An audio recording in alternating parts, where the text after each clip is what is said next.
اعوذ باللہ من الشیطان الرجیم بسم اللہ الرحمن الرحیم الحمد للہ رب العالمین والعاقبۃ للمتقین والصلاۃ والسلام علی سید المرسلین۔ تمام تعریفیں اللہ رب العزت کے لیے جس نے اس کائنات کو تخلیق کیا، اور درود آقائے دو جہاں حضرت محمد مصطفیٰ صلی اللہ تعالی علیہ وآلہ وسلم کی بارگاہ میں۔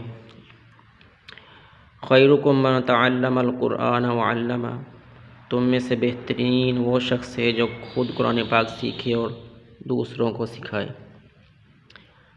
آج الحمدللہ ان بچوں نے قرآن پاک کو تجوید کے ساتھ مکمل کیا ہے۔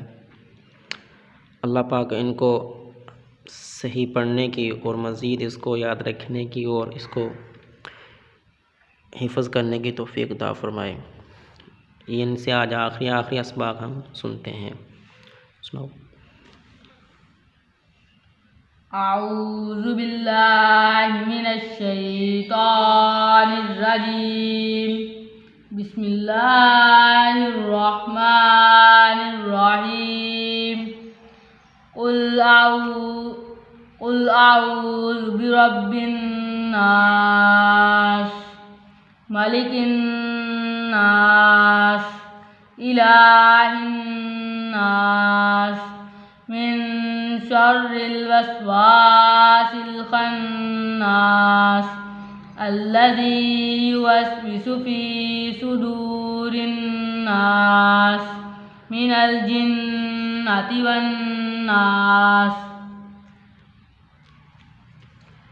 اعوذ باللہ من الشیطان الرجیم، بسم اللہ الرحمن الرحیم۔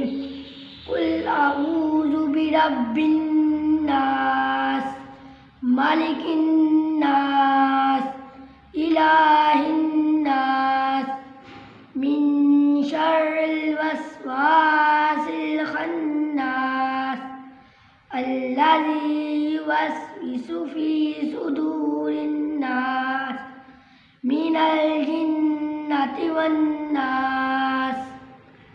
اعوذ باللہ من الشیطان الرجیم، بسم اللہ الرحمن الرحیم۔ قل اعوذ برب